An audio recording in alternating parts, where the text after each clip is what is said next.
estava a explicar que o próprio RT, que é comum a qualquer doença infecto-contagiosa, ela depende de 3 fatores. Depende do número de contactos de pessoas que temos diariamente suscetíveis à doença, depende da taxa de transmissão, ou seja, a percentagem de pessoas que eu infecto estando em contacto com eles, e depende do período de geração, que é o período em que estou contagioso, que estou infeccioso. E estes 3 fatores mostram-nos como é que nós podemos controlar uma infecção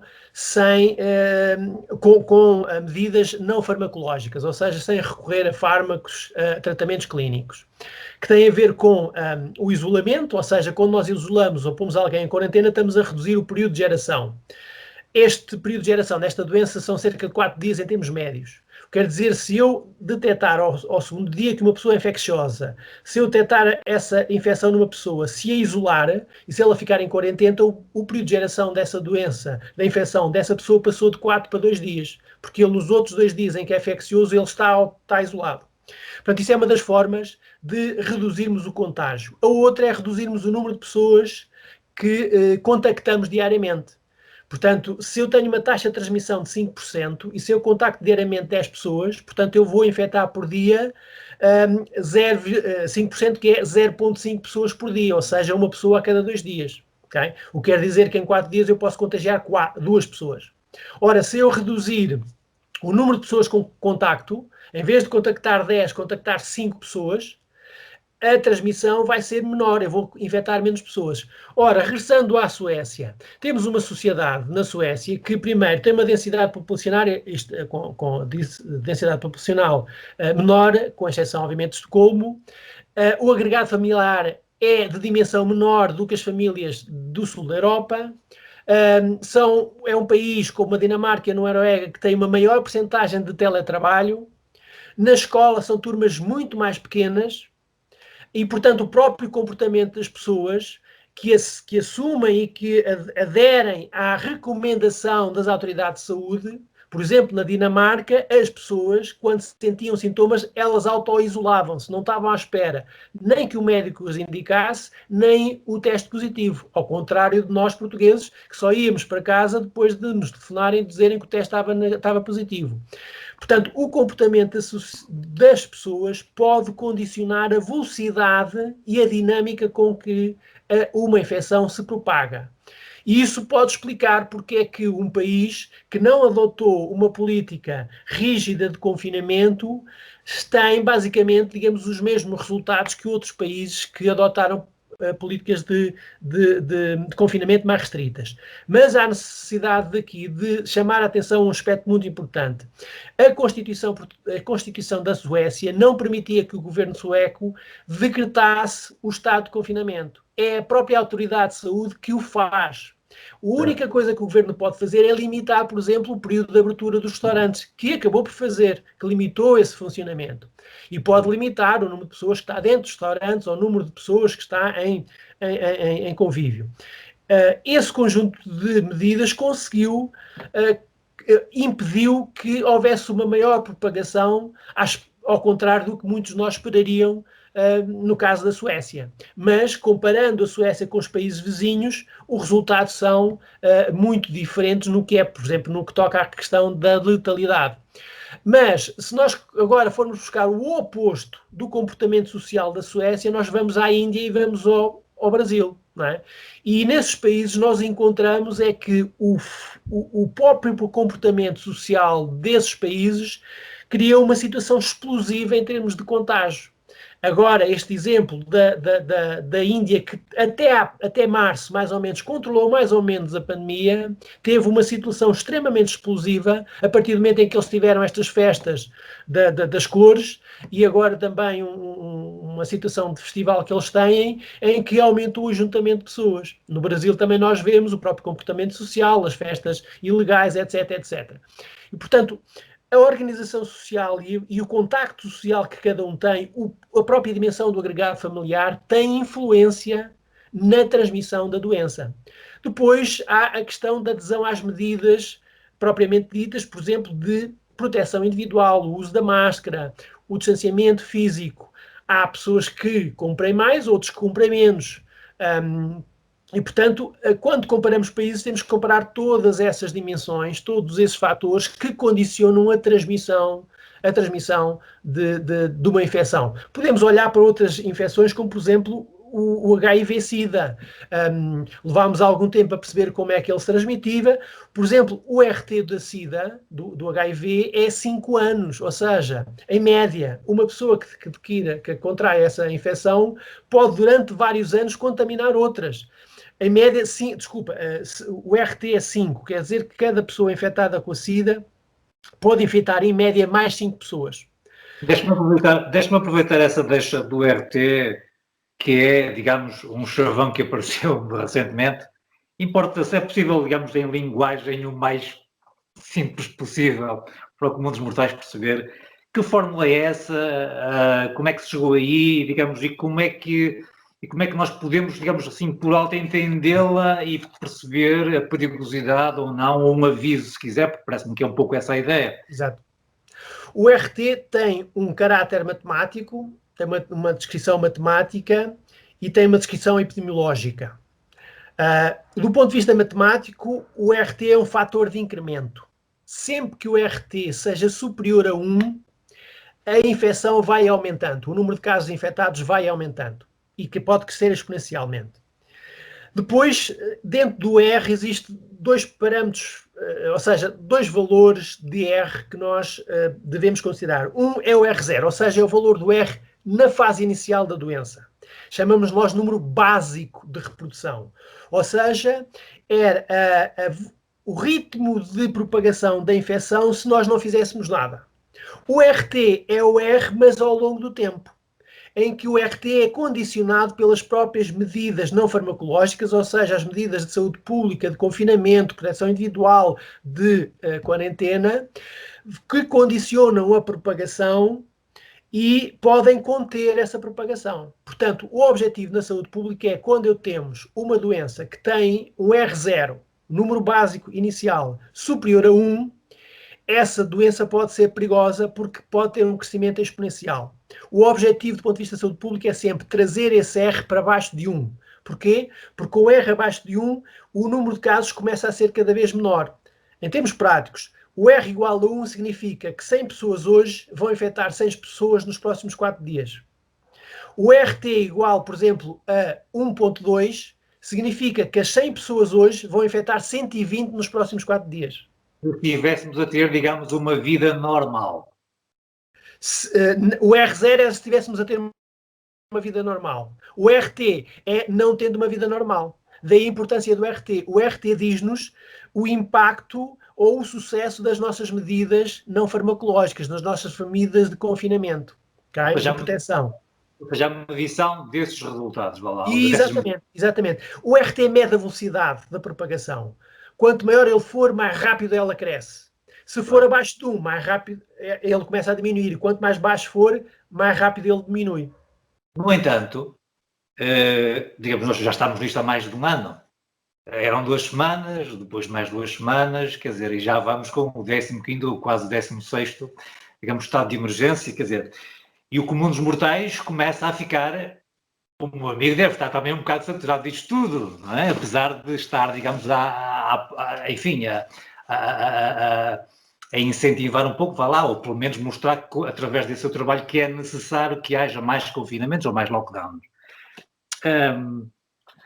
Há luz ao fundo do túnel se a continuarmos, vá lá, neste estado de vivência, vá lá, neste estado, porque repare, às tantas as pessoas começam a questionar-se se vale a pena continuarmos nesta direção, porque as pessoas não estão a ter vida, não é? Quer dizer, houve ali um pequeno intervalo no verão passado, mas de resto estamos aqui, como já há muita gente a manifestar-se na rua, estamos a perder os direitos. Já há quem compare isto ao processo nazi que houve na Segunda Guerra Mundial. Isto não devo estar a dar nenhuma novidade, lá, não? Tudo isso são questões muito importantes e que devem ser muito bem esclarecidas.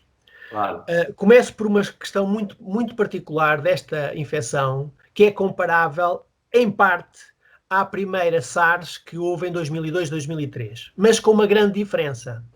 E é essa grande diferença que nós temos que perceber, é essa grande diferença que nos está a levar há dificuldade de conseguir controlá-la. Esta doença transmite-se numa fase pré-sintomática, ou seja, eu antes de ter sintomas posso transmitir a doença.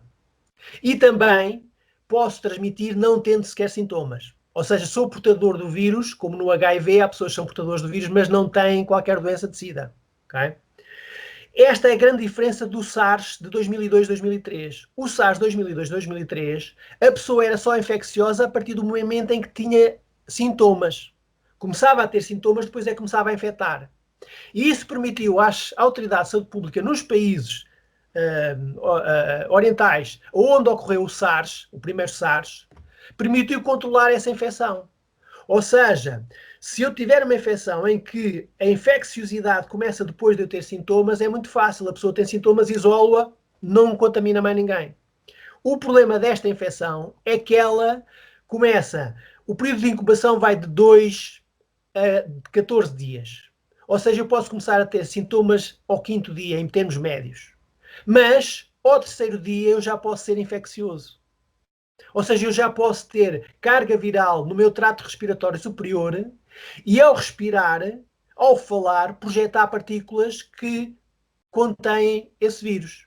E mesmo antes de eu ter sintomas, eu já estou a infectar pessoas. E isto cria uma grande dificuldade às autoridades de saúde pública de como é que eu consigo isolar logo a partir de uma pessoa que está contaminada. Não consigo. Okay? O nível de mobilidade que nós temos e o nível de globalização que nós temos hoje, comparativamente a 1918, é completamente diferente. Em 2 meses nós passámos de uma epidemia para uma pandemia, ou seja, ao fim de 2 meses já tínhamos mais do que 3 continentes com uma epidemia. Portanto, a propagação foi muito rápida e ela é explosiva, por causa exatamente da mobilidade que nós temos. E só havendo uma terapia de choque, ou até mais, como fizeram os chineses, é que controlamos isto? Claramente. Portanto, ou seja, do ponto de vista da saúde pública, as únicas formas de controlar é mesmo isso. É isolar as pessoas. Porque a transmissão é muito fácil. Havia a expectativa de que o sol, os raios ultravioletas e a temperatura poderiam, tal como fazem com outros vírus, condicionar a longevidade do próprio vírus. Ou seja, o vírus com 10 período posterior tem um tempo de vida muito curto, ele morria. Claro que isso é chamada sazonalidade, que no verão há menor transmissibilidade, mas ela não desapareceu. Okay? Pois não. Não desapareceu e houve países, e vemos, por exemplo, agora a Índia está com temperaturas de 40 graus. A temperatura mínima à noite é 22 graus na Índia. Tivemos a África do Sul em pleno verão com uma grande onda. Tivemos o Brasil em pleno verão com uma grande onda. Portanto, vimos que o vírus resiste na mesma em condições ambientais e consegue-se, tem um tempo longo de vida e consegue-se transmitir de pessoa para pessoa. Ora, qual é a luz ao fundo do túnel? Acabando a resposta, só a pergunta, para concluir. Obviamente, a solução tem que ser a imunidade. Ou adquirimos a imunidade de grupo naturalmente, como era a perspectiva dos suecos, e pensavam que se calhar no final do ano passado já teriam essa imunidade de grupo, coisa que não ocorreu. Ou então adquirimos a imunidade através de um fármaco, através de uma vacina. E essa é a esperança. Ora, estamos a levar mais tempo do que esperávamos a atingir a imunidade de grupo, mas conseguimos, de uma forma muito mais rápida, conseguir a vacina ou as vacinas que nos dão essa esperança de imunizar uma grande porcentagem da população. E essa é a luz ao fundo do túnel. Está a abrir aí uma série de frentes, enfim, para a nossa conversa, nomeadamente a questão das vacinas, que também é outro tema muito controverso.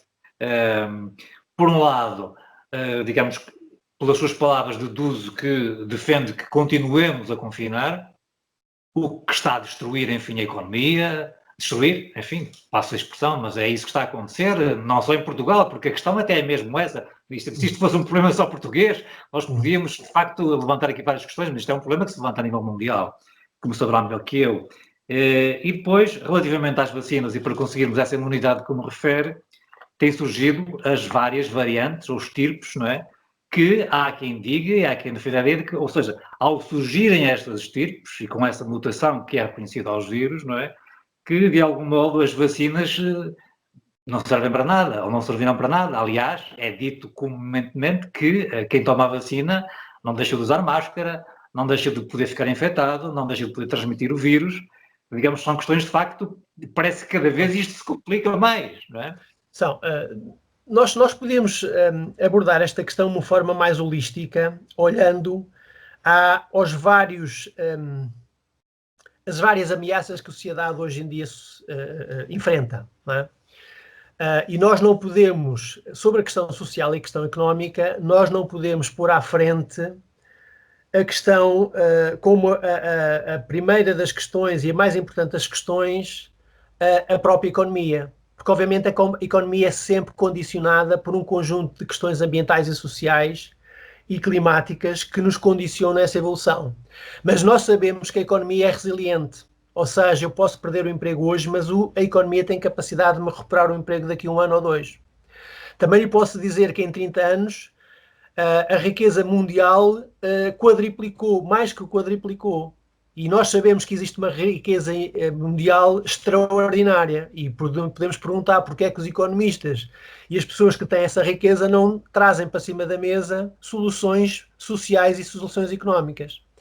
Porque uma pandemia nós podemos pensar assim, ok, a economia é mais importante, as pessoas estão a ficar doentes, estão a ficar sem emprego, estão a ficar sem comida e, portanto, vamos acabar com o confinamento, vamos deixar a pandemia circular à vontade e vamos dar asa à economia e recuperar a situação social e económica. Qual era as implicações que isso tinha? Primeiro, teríamos um forte impacto, como tivemos em janeiro, e como o Brasil está a ter, e como a França já teve, e como a Itália já teve, no Sistema Nacional de Saúde, ou seja, o sistema hospitalar deixava de tratar as outras doenças e passava só a tratar esta, e certamente o colapso seria... Isso também está a acontecer com esta situação, com o confinamento, não é? O Sistema Nacional de Saúde também não está a dar resposta a outras doenças, não é? Não está, porque eu não posso ter um médico simultaneamente a tratar um doente Covid no hospital e um doente não Covid no hospital. Certo, mas só estou a fazer uma comparação, porque... mas esse peso que me estão a referir, por exemplo, em particular, são os atos programados, em particular são as operações programadas que foram suspensas. E, portanto, certamente há um agravamento da doença da pessoa que não foi operada atempadamente, há um agravamento da doença que não fez um teste precoce e um diagnóstico precoce e que tem um cancro que está a aumentar. Esse, obviamente, é o outro prato da balança. Mas há que equacionar os dois pratos e, primeiro, evitar que haja um colapso, uma subcarga do sistema hospitalar por uma doença, porque senão ela vai ocupar todo o sistema hospitalar, todo o sistema de saúde. E o objetivo é tentar, através de soluções não farmacológicas, reduzir essa pressão nos hospitais para o hospital retomar a normalidade. E eu posso lhe dizer, porque eu tenho dados sobre isso, que os hospitais retomaram a normalidade. Por isso é que pusemos uma linha vermelha de não podemos ter mais que 245 camas ocupadas em cuidados intensivos com Covid, porque isso permite libertar as outras 639 camas para os outros atos. E o que eu vejo nos mapas que me mandam, quase diariamente, os hospitais estão em full time a toda a velocidade nas outras alas e nos outros setores clínicos que não a Covid. Ou seja, o facto de nós termos baixado a pressão hospitalar da Covid permitiu os hospitais retomarem a atividade a toda a força e estão a fazê-lo. Os cuidados intensivos e as enfermarias estão com uma ocupação atualmente na ordem dos 85%, mas se nós formos ver, ela é essencialmente não Covid. Porquê? Porque nós aliviámos a pressão Covid. Se nós libertássemos essa pressão Covid, voltávamos à situação normal em janeiro. Mas não serão essas mortes não Covid também um resultado, se quiser, do Sistema Nacional de Saúde não ter dado essa resposta a esses doentes, a esses casos, e também, por exemplo, nos centros de saúde, as pessoas fazem, os centros de saúde há filas de espera porque os médicos não têm tido dado resposta para esse avolumar de situações, porque também estiveram um pouco, numa altura inicial, digamos, do confinamento, deram uma resposta menor às consultas, etc. Aliás, nem davam consultas, sequer em alguns casos, não é? Sim, era por teleconsulta, em alguns casos, ou por telefone. Inicialmente falava-se nessa questão e levantou-se muito, digamos, a outra facção de negacionista e de cético e de crítico, criticava muito e dizia que estava a morrer mais gente não Covid do que Covid. Essa frase, para mim, quando me dizem estas coisas, eu normalmente vou buscar os dados e analiso e tento ver onde é que está a verdade. Sem qualquer predisposição ou sem qualquer convicção inicial. E eu analiso os dados. E os dados mostram que, primeiro, a frase é descontextualizada. Morrem em média, a mortalidade diária é variável ao longo do ano. No verão chegam em média 270 pessoas por dia, mas no inverno chegamos às 400 pessoas por dia de mortes. Ora, se estão a morrer 30 pessoas de Covid e por dia estão a morrer 400, claro que é verdadeiro a afirmação, morre mais gente por não Covid do que Covid, só que é descontextualizada. Okay? Como é que nós temos que analisar? Nós temos que analisar por excesso de mortalidade. Nós vamos ver o que é a média da mortalidade ao longo do tempo e nos últimos anos, e temos essa média e vamos ver se a mortalidade hoje se desvia muito para cima ou para baixo dessa média. E os resultados mostraram que em 2020 havia um ligeiro excesso de mortalidade e consegui contabilizar como por cada morte Covid morria mais 0,4 ou 0,5 pessoas não Covid. Ou seja, por cada 100 pessoas que morria por Covid, havia 50 mortes colaterais. Okay? Isso em 2020. Mas em 2021, fazendo exatamente a mesma análise, o excesso de mortalidade é negativo. Ou seja, aquilo que houve mortes a mais foi só Covid. Agora, é verdade, eu posso afirmar de que a pandemia não tem nenhum impacto na mortalidade? Não posso afirmar isso. O que eu acho é que o efeito da mortalidade colateral pelo facto da pandemia vai ser a posteriori. Vai ser a médio e longo prazo. Ou seja, eu não estou a ver agora excesso de mortalidade porque estamos a combater uma pandemia, mas no futuro vamos ter esse excesso de mortalidade, porque são os cancros que não foram diagnosticados, foram as operações que foram adiadas, são as consultas que não são feitas, ou seja, a médio e longo prazo nós vamos ver aí também um aumento de mortalidade indireto por combate, mas ela podia ser Covid, podia ser ébola, podia ser sarampo, podia ser outra coisa qualquer. Qualquer pandemia tem como consequência um acréscimo da mortalidade, tem um efeito colateral de mortalidade, isso é óbvio. Nós não podemos, não tendo recursos, nós temos que usar os nossos recursos e gerir a pandemia por forma a minimizar esses impactos, e é isso que a saúde pública e os hospitais têm feito. É tentar minimizar o impacto no lado da saúde com os escassos recursos que nós temos de saúde. Também houve a crítica de não houve investimento no Serviço Nacional de Saúde e, portanto, agora estamos a pagar a fatura. Em parte é verdade. Mas nós podíamos até ter 6.000 camas em cuidados intensivos e precisar delas habitualmente 500. Mas algum desses críticos aceitaria termos durante 50 anos mais 5.000 camas de cuidados intensivos e mais não sei quantos médicos à espera de uma pandemia que vem de 50 em 50 anos? Não. Poderíamos ter, alguém defenderia de termos 50 Canadairs e mais não sei quantos helicópteros para combater um incêndio que ocorre 50 em 50 anos? Não. Quem critica desse ponto, desse lado, está a ver apenas um lado da questão. A gestão de uma pandemia é uma coisa muito complexa. Quando surgiu a pandemia de 1918, o impacto económico e social foi devastador, não é? Portanto, e nem sequer imaginemos a peste negra e outras pestes. E outras pandemias. E em 1918 não tínhamos os cuidados intensivos nem os hospitais que temos hoje. Não tínhamos as soluções farmacológicas que temos hoje.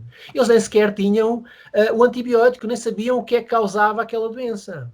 Hoje temos todas as armas possíveis, mas não havendo numa fase inicial um fármaco, um antivírico, uma vacina que me consiga anular esta infecção, as técnicas clássicas, convencionais, antigas, são as únicas que funcionam. é o isolamento, é a quarentena, é o distanciamento, é o confinamento e a proteção individual. Não há outra forma para dar. E, portanto, mesmo que alguém invente um novo discurso, uma nova narrativa, ela não encaixa aqui porque iria ser desastrosa. Agora, do ponto de vista social, cada país tem que experimentar. Repare, nós desde março nós estamos a experimentar diferentes formas de confinamento. Nós experimentámos a forma de confinamento no Natal, que é a forma sueca. Experimentámos, eu costumo dizer isto, nós experimentámos, tentámos ser suecos no Natal, mas não deu resultado. Ou seja, no Natal nós recomendámos, demos liberdade e recomendámos, mantenham a distância, a gente não quer proibir. Houve, no entanto, e saberá disso melhor que eu, digamos, um período de uma onda de frio no início do ano, como não tivemos também há muitos anos, não é? Desculpa, eu rimo porque eu já tive essa discussão com muita gente e é extremamente difícil. O Dr. Jorge Turgal defende muito essa ideia. Eu só pergunto, então, e a vaga de frio que tivemos em dezembro, no primeiros dias de dezembro, não foi nada? E a vaga de frio que a Grécia teve agora em fevereiro, que já foi embora, e continuamos com uma taxa. E a vaga de calor que está na Índia agora? Não, percebe? Tivemos uma vaga na Europa também, ou seja, temos várias situações. Houve uma coincidência, de facto, é assim, os vírus, as doenças respiratórias têm maior predisposição a aumentar nas épocas frias, ok? Qual é a razão? Quanto mais frio está, mais baixo está o nosso nível imunitário. O nosso nível imunitário reduz com a condição ambiental e, em particular, com a temperatura. Depois, os agentes patogénicos têm maior longevidade em frio, ou seja, o vírus pode-se conservar durante milhões de anos e ficar congelado. Portanto, com menos 4 graus ou 0, ele tem um tempo de vida mais longo. Mas com 20 graus ou 30 graus, como já vimos, e vimos agora na Índia, o vírus continua a resistir a 40 graus de temperatura. Portanto, o que é que ocorreu com a vaga de frio? Ocorreu que houve mais infecções concomitantes de origem bacteriana, como acontece em qualquer vaga de frio. Ou seja, uma grande parte das mortes que ocorreu em janeiro, e eu consegui separar a mortalidade Covid e a mortalidade não Covid, e há de facto uma mortalidade associada à vaga de frio que tem um pico à volta de 13 de janeiro. Okay? Tivemos também uma vaga de frio mais curta nos primeiros dias de dezembro, mas não teve impacto. A monitorização que se faz com a gripe mostra que a situação gripal deste ano, mesmo com essa vaga de frio, não teve sequer a dimensão dos outros anos. Porquê? Porque nós estávamos a usar máscara, nós estávamos a ajustar o distanciamento. E, portanto, a vaga de frio que começou em janeiro não coincide com o início desta vaga, da terceira vaga, que começou a 26 de dezembro. Ok? E repare, para começar a 26 de dezembro, o contágio teve que ocorrer pelo menos 7 dias antes, o que quer dizer que foi véspera de Natal. E em 18 de dezembro não tínhamos vaga de frio.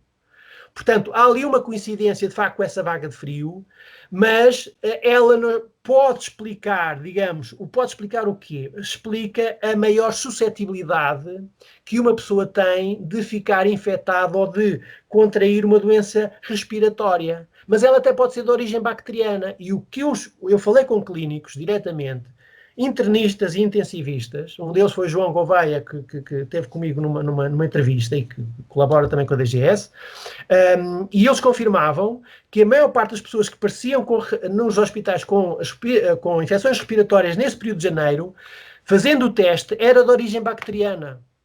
Ou seja, muitas das gripes ou das infecções respiratórias são de origem bacteriana. Isso tem a ver exatamente com o frio. Mas o grande motor da contaminação de Covid, ou seja, SARS-CoV-2, é essencialmente o contacto.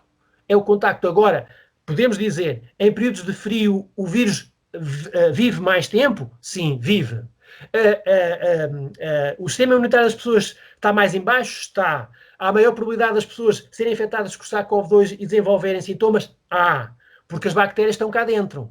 Desde que o meu sistema imunitário desça, porque o que o vírus SARS-CoV ataca essencialmente nos pulmões são as células imunológicas, do sistema imunológico, e, portanto, se o meu sistema imunológico está em baixo, né, está debilitado, as bactérias que estão no meu organismo vão desencadear outro tipo de infecções de origem bacteriana.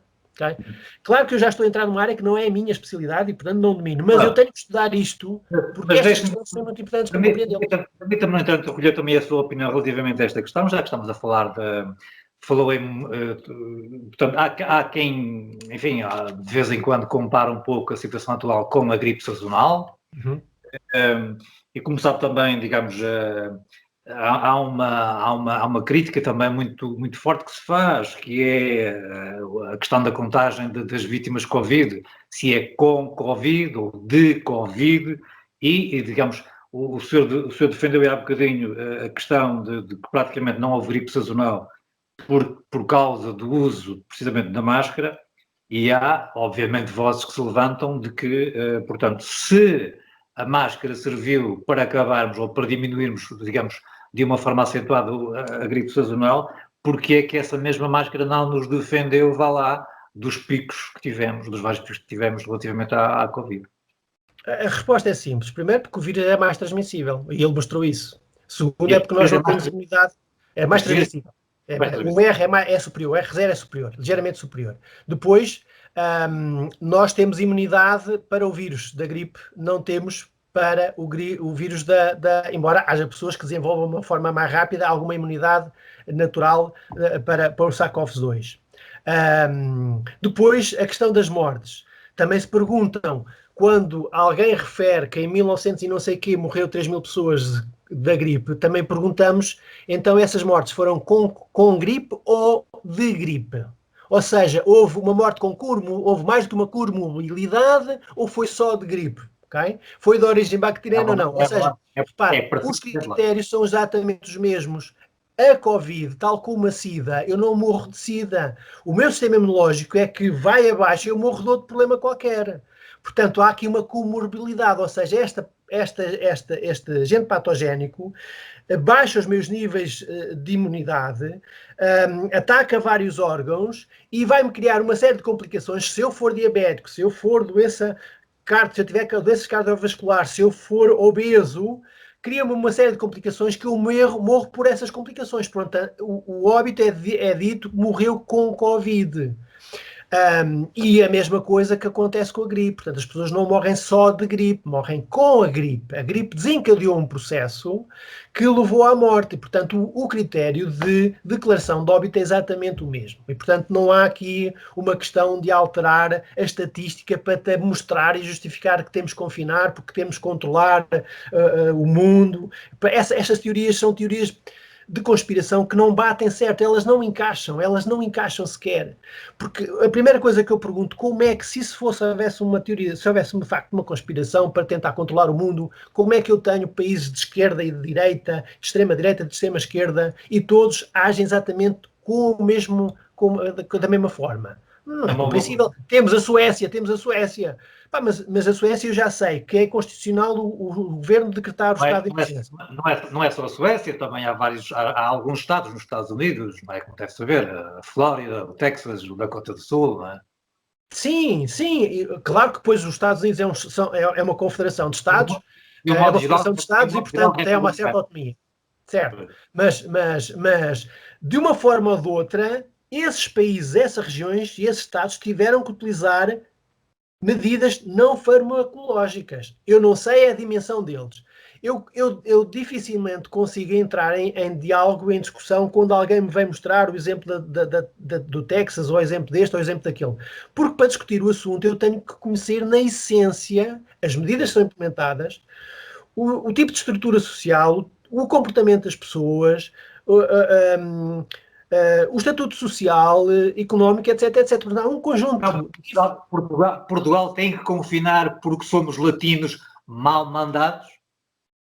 Mal educados? Portugal tem que confinar sempre que a doença foge do nosso controle. Agora, como obviamente somos mal comportados, como há outros mal comportados, os ingleses são mal comportados, os franceses também são, os gregos também, há uma série de países mais mal comportados. E há pessoas portuguesas muito bem comportadas, e há pessoas com muito medo, e há pessoas que exageram no medo, exageram na sua atitude de eu tenho a minha liberdade, faço aquilo que eu gosto, limito-me em algumas coisas, mas o que eu penso não é só por mim, eu penso nos outros. Porque quando eu sou infectado, o risco de ser infectado, ou por exemplo, de uma criança ser infectada, que é um exemplo que alguém que se colocou este problema e que mostra que as pessoas não têm noção do que é o risco. Quando me dizem que o risco de uma criança cair na escola e partir a cabeça ou o risco de ser infectada é o mesmo, existe o risco, é o mesmo, não é o mesmo. É que o risco é o produto de uma probabilidade vezes o dano. O dano de uma criança para cair e partir a cabeça é apenas, simplesmente, o dano naquela criança e o facto do pai ter que perder umas 2 horas e ir ao hospital. Não tem consequências e não implica outras pessoas. Ora, se aquela criança for infectada por SARS-CoV-2, pode vir para casa infectar o pai e a mãe que trabalha num lar de idosos pode infectar pessoas no lar de idosos e criou-se uma cadeia de transmissão que ao fim de algum tempo há 1 ou 2 pessoas que morrem. O dano, o risco de uma criança ser infectada só termina quando acabar a cadeia de transmissão que ele iniciou. Daí permita-me que haja muita gente a defender que se deva proceder, digamos, à proteção desses grupos de risco que são, os números dizem isso, e será melhor que eu, portanto, os mais idosos, não é? E agora perguntamos, conseguiríamos nós isolar os mais idosos do mundo exterior e sem os tratar e sem eles ficarem infectados? Eles estão, afinal de contas, eles acabaram de ficar isolados, porque não Mas, deixaram... mas quem é que trata deles? São pessoas que vivem no mundo real, que têm filhos, não é? Que têm maridos, que têm esposas, não é? Portanto, o isolamento, isso é um conceito muito hipotético, porque eu não posso... Tenho um colega meu de estatística que dizia que o problema era exatamente a gente divide as bolas brancas das bolas pretas. As bolas pretas são os velhotes entre os olos, as bolas brancas somos nós, e vamos todos infectar, e as bolas pretas, nós não conseguimos isolar as bolas brancas das bolas pretas, porque a sociedade... Se as pessoas apelam ao convívio, estão todas a ficar doente, que o confinamento tem um impacto social, então qual era o impacto que teria sobre os velhotes se eles ficassem isolados e seriam eles a tratar deles próprios e mais ninguém? Punhamos-lhe a comida à porta e eles que tratassem. Isso é desumano, não era? Obviamente não seria feito dessa forma, acho eu. Não é? Mas até agora ninguém surgiu com uma solução capaz de isolá-los efetivamente, isolá-los do vírus. Eu também não a tenho, só estou aqui a querer saber a sua opinião. Não é que não conseguimos. Na realidade, há ideias que se têm, mas que são impossíveis pô-las em prática. A Suécia é um caso disso. A maior mortalidade que tiveram, letalidade no início, foi exatamente não terem cuidado dos lares de idosos. Portanto, não conseguimos isolar. É impossível. Mas agora tem uma mortalidade inferior à nossa. Até um caso, digamos, que se pode comparar bem com Portugal. Nós também temos. Se reparar para a letalidade dos mais de 80, nós atualmente temos uma letalidade extremamente baixa. Nenhum país conseguiu. E vejamos, por exemplo, a Hungria, que tem a mesma dimensão que nós. Nós devemos comparar com a Hungria, com a Bélgica, com a Grécia. Não devemos comparar com a Suécia. Não é só por causa da dimensão, devemos por condições. A Hungria continua acima de 200 óbitos por dia. A Hungria ultrapassou aquele valor que eu inicialmente pensava que Portugal ia atingir, que era 20 mil óbitos. Okay? Ao fim do ano. A Hungria ultrapassou, vai em 23 mil óbitos. Tem a mesma população que nós. Nenhum país conseguiu, como nós, em pouco mais de um mês, vir de 300 óbitos para uma dezena de óbitos. Não há nenhum país que conseguiu como nós. A curva dos óbitos no nosso caso Covid é uma parede. Nenhum país conseguiu reduzir em 90% dos casos no tempo que nós conseguimos. Não há nenhum país, eu comparei-os todos, a Irlanda, a Bélgica, a Inglaterra, a Áustria, nenhum país conseguiu a eficácia que nós conseguimos de janeiro a março.